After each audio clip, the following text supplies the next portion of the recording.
আচরণবিধি না মানলে নিজ দলের নেতাকর্মীদের বিরুদ্ধে ব্যবস্থা নিন রাজনৈতিক দলগুলোকে সিইসি। পর্যাপ্ত আমদানি আছে, সরবরাহ নেই, বাজারে ভোজ্য তেলের সংকট।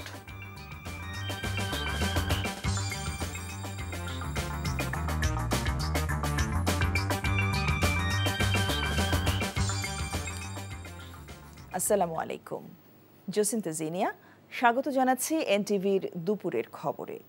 ক্রাউন সিমেন্ট শিরোনাম দেখছিলেন, এবার পুরো খবর। জাতিকে একটি অবাধ ও সুষ্ঠু নির্বাচন উপহার দেওয়ার প্রতিশ্রুতি ব্যক্ত করেছেন প্রধান নির্বাচন কমিশনার এএমএম নাসির উদ্দিন। সকালে আগারগাঁওয়ে নির্বাচন কমিশন ভবনের সামনে জাতীয় ভোটার দিবসের কার্যক্রম উদ্বোধনকালে তিনি এমন প্রতিশ্রুতি ব্যক্ত করেন। এরপর হালনাগাদ ভোটার তালিকা প্রকাশ করে প্রধান নির্বাচন কমিশনার জানান, এবার মোট ভোটার 12,37,32,274 জন। এর মধ্যে পুরুষ ভোটার 6,33,61,615 এবং নারী ভোটার 6,03,69,665 জন। পরে ভোটার দিবস উপলক্ষে একটি বর্ণাঢ্য র্যালি বের হয়। র্যালিটি নির্বাচন কমিশন ভবনের সামনে থেকে পর্যটন অফিস পর্যন্ত গিয়ে আবার ফিরে আসে। তোমার আমার বাংলাদেশে ভোট দেব মিলেমিশে, এই প্রতিপাদ্য নিয়ে সপ্তমবারের মতো জাতীয় ভোটার দিবস উদযাপন করেছে নির্বাচন কমিশন। প্রতি বছর 2রা মার্চ এই দিবসটি পালন করা হয়। আমাদের ভোটার সংখ্যা দাঁড়িয়েছে 12,37,32,274। তার মধ্যে পুরুষ হচ্ছে 6,63,61,615 আর মহিলা ভোটার হচ্ছে 6,03,69,665। জুলাই আগস্ট ছাত্র জনতার গণ অভ্যুত্থানে রংপুরের বেগম রোকেয়া বিশ্ববিদ্যালয় শিক্ষার্থী আবু সাইদ হত্যার ঘটনায় এই প্রথম আন্তর্জাতিক অপরাধ ট্রাইব্যুনালে মামলা দায়ের করা হয়েছে। আজ প্রসিকিউশনের পক্ষ থেকে মামলা দায়ের করার পর আসামিদেরকে এই মামলায় গ্রেফতার দেখিয়ে ট্রাইব্যুনালে হাজির করার আবেদন করা হয়। পরে শুনানি শেষে ট্রাইব্যুনাল আবেদন মঞ্জুর করে আগামী 9 এপ্রিল গ্রেফতারকৃত 4 আসামিকে হাজির করার নির্দেশ দেয়। 4 আসামি হল বেগম রোকেয়া বিশ্ববিদ্যালয়ের তৎকালীন প্রক্টর শরীফুল ইসলাম, বিশ্ববিদ্যালয়টির তৎকালীন ছাত্রলীগের সাধারণ সম্পাদক ইমরান চৌধুরী আকাশ, এসআই আমির হোসেন ও কনস্টেবল সুজন চন্দ্র রায়। তারা সরাসরি গুলি এবং হামলার সাথে জড়িত বলে আবেদনে উল্লেখ করে প্রসিকিউশন।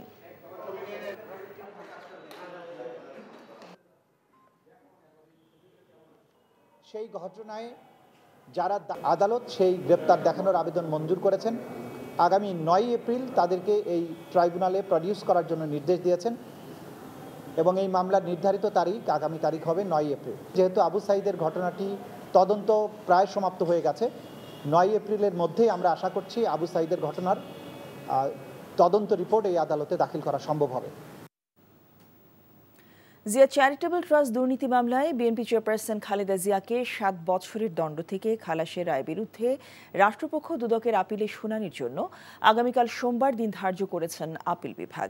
দুদকের আইনজীবীর আবেদনের প্রেক্ষিতে আশফাকুল ইসলামের নেতৃত্বাধীন 3 বিচারপতির আপিল বেঞ্চ এই আদেশ দেন। এর আগে 2024 সালের 27 নভেম্বর চ্যারিটেবল ট্রাস্ট দুর্নীতি মামলায় বিএনপি চেয়ারপারসন খালেদা জিয়াকে 7 বছরের দণ্ড থেকে খালাস দেন হাইকোর্ট। সাজার বিরুদ্ধে খালেদা জিয়ার আপিল মঞ্জুর করে বিচারপতি এ.কে.এম. আসাদুজ্জামান এবং বিচারপতি সৈয়দ এনায়েত হোসেনের হাইকোর্ট বেঞ্চ এই রায় দেন। 2018 সালে জিয়া চ্যারিটেবল ট্রাস্ট দুর্নীতি মামলায় খালেদা জিয়াকে 7 বছরের সশ্রম কারাদণ্ডের আদেশ দেন ঢাকার বিশেষ আদালত। পরে এ রায়ের বিরুদ্ধে আপিল করেন খালেদা জিয়া। বাংলাদেশে গণহত্যায় শেখ হাসিনার সরাসরি ভূমিকা ছিল তা নিয়ে আর কোনো দ্বিমত নেই মন্তব্য করে বিএনপি স্থায়ী কমিটির সদস্য সালাউদ্দিন আহমেদ বলেছেন, এমন তথ্য উপাত্ত উপস্থাপন করে জাতিসংঘ তার বৈধতা দিয়েছে। মানবাধিকার লঙ্ঘনে সব ধরনের তরিকা অবলম্বন করেছে শেখ হাসিনার ফ্যাসিস্ট সরকার। সালাউদ্দিন আহমেদ বলেন, 15 বছরে মানবাধিকার বিনাশে রাজনীতিবিদ হিসেবে আওয়ামী লীগ ভূমিকা রেখেছে। সেই খুনি শেখ হাসিনা এখনও গণহত্যার জন্য অনুশোচনা করে বাংলাদেশের মানুষের কাছে ক্ষমা চায়নি। ফ্যাসিবাদ বিরোধী জাতীয় ঐক্যকে সামনে রেখে গণতন্ত্র চর্চায় নতুন রাজনীতি করতে হবে। জাতীয় প্রেস ক্লাবে বিশ্ব মানবাধিকার দিবসের আলোচনায় প্রধান অতিথির বক্তব্যে দ্রুত নির্বাচন দেওয়ার দাবি জানান সালাউদ্দিন আহমেদ।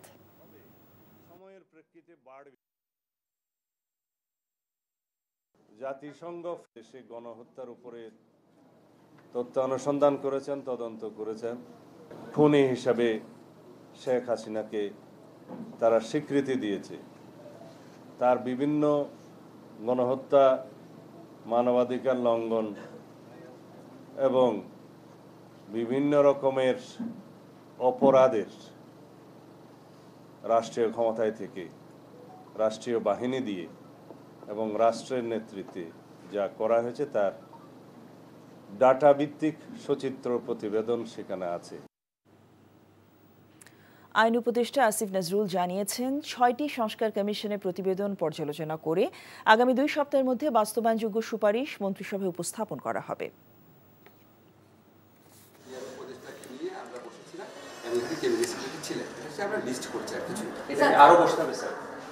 আজকে আমরা শেষ করব। এটা তো গুরুত্বপূর্ণ, কারণ নির্বাচনের সাথে যে এটা সংশ্লিষ্ট, এটা আপনি নিজেও জানেন স্যার। না, এটা গুরুত্বপূর্ণ, কিন্তু এটা আমরা প্রস্তাব করব, ক্যাবিনেটের মিটিং এ পুরো আলোচনা হবে, তারপর এটা দরকার হলে আপনাদের জানাবো।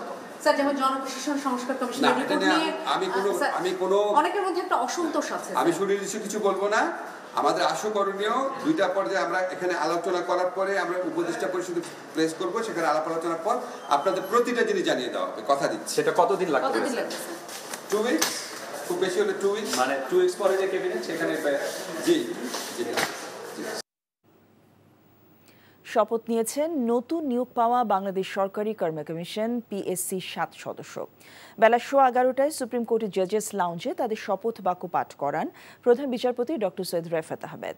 শপথ অনুষ্ঠান পরিচালনা করেন registrar general doctor Aziz Ahmed Bhuiyan. এর আগে গত 18 ফেব্রুয়ারি সংবিধানের 138(1) অনুচ্ছেদে দেয়া ক্ষমতা বলে রাষ্ট্রপতি তাদের নিয়োগ দেন। নতুন নিয়োগপ্রাপ্তরা হলেন ঢাকা বিশ্ববিদ্যালয়ের অধ্যাপক মোহাম্মদ শরীফ হোসেন ও অধ্যাপক আরফিনা ওসমান, বিসিএস স্বাস্থ্য ক্যাডারের কর্মকর্তা অধ্যাপক doctor ATM Farid Uddin, brigadier general অবসরপ্রাপ্ত আনোয়ারুল ইসলাম, অবসরপ্রাপ্ত অতিরিক্ত পুলিশ মহাপরিদর্শক মুনির হোসেন, বাংলাদেশ কৃষি বিশ্ববিদ্যালয়ের অধ্যাপক শেহনাজ সরকার, পররাষ্ট্র ক্যাডারের অবসরপ্রাপ্ত কর্মকর্তা শাব্বির আহমেদ চৌধুরী।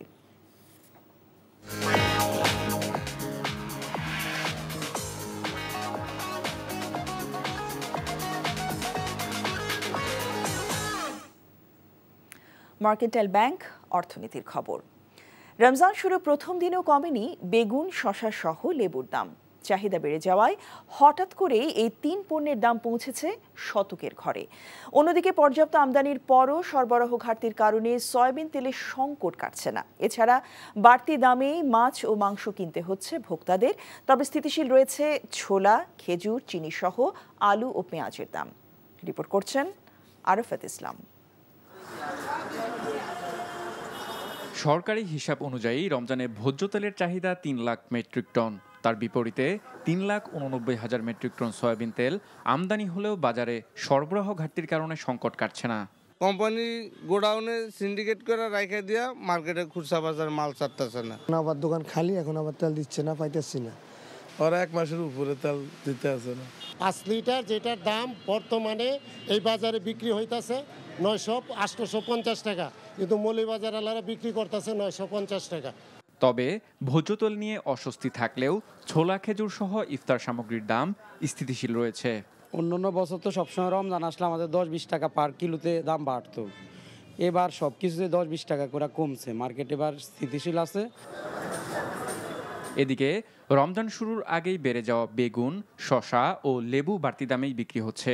আকার ভেদে লেবুর হালি 80 থেকে 100 টাকা, শসা 100 থেকে 120 এবং বেগুন 100 থেকে 130 টাকা পর্যন্ত বিক্রি হচ্ছে। মনে করেন একটু বেশি দাম দিয়ে আনি, বেশি দাম দিয়ে বিক্রি। মাল শর্ট এসেই আর বাজার বেশি, আমগো বেশি এনে বিক্রি করতে হইল। এছাড়া ব্রয়লার 210 ও দেশি মুরগির দাম 650 টাকা। তবে মাছের ক্ষেত্রে অন্যান্য সময়ের তুলনায় কেজিতে 100 টাকা পর্যন্ত বেশি দাম হাঁকছেন বিক্রেতারা। মাছ তো সংকট, মাছের আমদানি কম, ক্রেতাদের চাহিদা বেশি, যার কারণে মাল আমদানি কম হওয়ার কারণে মাছের দামটা একটু বাড়তি। বাজার পরিস্থিতি নিয়ে মিশ্র প্রতিক্রিয়া ভোক্তাদের। কাজকি মাছ 500 এই কিনলাম, হয়তো আগের থেকে একটু বেশি আর কি।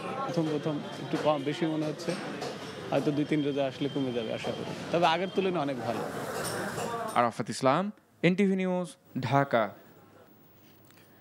প্রশাসন ক্যাডার কর্তৃক বৈষম্যমূলকভাবে সাময়িক বরখাস্তের প্রতিবাদ ও আন্তঃক্যাডার বৈষম্য নিরসনের দাবিতে সারা দেশে কর্মবিরতি পালন করছেন ক্যাডার কর্মকর্তারা। রোববার পূর্ণ দিবস কর্মবিরতি পালন করছেন বিসিএস এর 25টি ক্যাডার কর্মকর্তাদের সংগঠন আন্তঃক্যাডার বৈষম্য নিরসন পরিষদ। এর ফলে স্বাভাবিক কাজ বাধাগ্রস্ত হচ্ছে। কর্মবিরতির অংশ হিসেবে বিভিন্ন দফতরের সামনে কর্মকর্তাদের অবস্থান নিতে দেখা গেছে। সকাল 10:30 থেকে 11:30 পর্যন্ত কর্মকর্তারা নিজ নিজ দফতরের সামনে কালো ব্যাজ পরে ব্যানার সহ অবস্থান করেন। তবে হাসপাতাল, ফায়ার সার্ভিসে কর্মরত বিসিএস ক্যাডার কর্মকর্তারা জরুরি সেবা কার্যক্রমের জন্য এই কর্মবিরতির আওতার বাইরে ছিলেন। অবস্থান কর্মসূচি থেকে বলা হয়, আগামী 1 সপ্তাহের মধ্যে পক্ষপাত দুষ্ট এই আদেশ প্রত্যাহার না হলে পরবর্তীতে আরও কঠোর কর্মসূচি ঘোষণা করা হবে। সম্প্রতি ফেসবুকে লেখালেখির কারণে 25 ক্যাডারের 12 কর্মকর্তাকে সাময়িক বরখাস্ত করা হয়। আমরা আরো কঠোর কর্মসূচি দিব এবং কর্মসূচি হবে রাষ্ট্রের বিরুদ্ধে নয়, সরকারের বিরুদ্ধে নয়, প্রশাসন ক্যাডারের বিরুদ্ধে। কারণ এইটা সবই করছে প্রশাসন ক্যাডার। তারা তাদের অ্যাগ্রেসিভ আচরণের মাধ্যমেই আমাদের উপরে বৈষম্য, এবং আপনারা দেখেন যে সকল অ্যাডমিন ক্যাডারের 100-র উপরে ব্যক্তি তারা অশালীন ভাষায় ফেসবুকে লেখালেখি করেছে, যার 22 জনের ডকুমেন্ট আমরা উপদেষ্টাদের কাছে দিয়েছি। তাদের বিরুদ্ধে কোনো ব্যবস্থা নেওয়া হয়নি। তার থেকে খুব সামান্য লেখালেখির কারণে আন্তঃক্যাডার বৈষম্য নিরসন পরিষদের 12 জন ব্যক্তিকে সাময়িক বরখাস্ত করেছে, যেহেতু তারা ক্ষমতায় আছে। পবিত্র রমজান মাস উপলক্ষে বিশেষ মূল্য ছাড়ে ডাল, তেল, চিনি, মশলা, পানি, চা সহ 19টি পণ্য বিক্রি শুরু করেছে দেশের অন্যতম বৃহৎ শিল্প গোষ্ঠী সিটি গ্রুপ। সকালে জাতীয় প্রেসক্লাব প্রাঙ্গণে এই বিক্রি কার্যক্রমের উদ্বোধন করেন প্রেসক্লাবের সভাপতি হাসান হাফিজ। এ সময় দেশের অন্য শিল্প গোষ্ঠীকেও সুলভ মূল্যে নিত্যপণ্য বিক্রির আহ্বান জানান তিনি।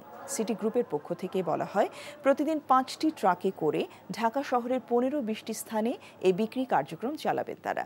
1 লিটার বোতলজাত সয়াবিন তেল বাজার মূল্য 175 টাকা হলেও তাদের ভ্রাম্যমাণ ট্রাকে তা পাওয়া যাবে 172 টাকায়। 122 টাকা কেজি দরের মসুর ডাল মিলবে 115 টাকায়। বিক্রয় স্থান ও পণ্যের পরিমাণ বৃদ্ধির পরিকল্পনা রয়েছে তাদের। আচরণবিধি না মানলে নিজ দলের নেতাকর্মীদের বিরুদ্ধে ব্যবস্থা নিন রাজনৈতিক দলগুলোকে সিইসি। পর্যাপ্ত আমদানি আছে, সরবরাহ নেই, বাজারে ভোজ্য তেলের সংকট। এই ছিল দুপুরের খবরে। এই খবরের ভিডিও সহ আপডেট জানতে ভিজিট করুন এনটিভি অনলাইন www.ntvbd.com। এছাড়াও এনটিভি জনপ্রিয় সব অনুষ্ঠান ও খবরের আপডেট জানতে ভিজিট করুন আমাদের ইউটিউব ভেরিফাইড ফেসবুক পেজ। 5টায় দেশের খবর দেখার আমন্ত্রণ রইল। সবাইকে ধন্যবাদ।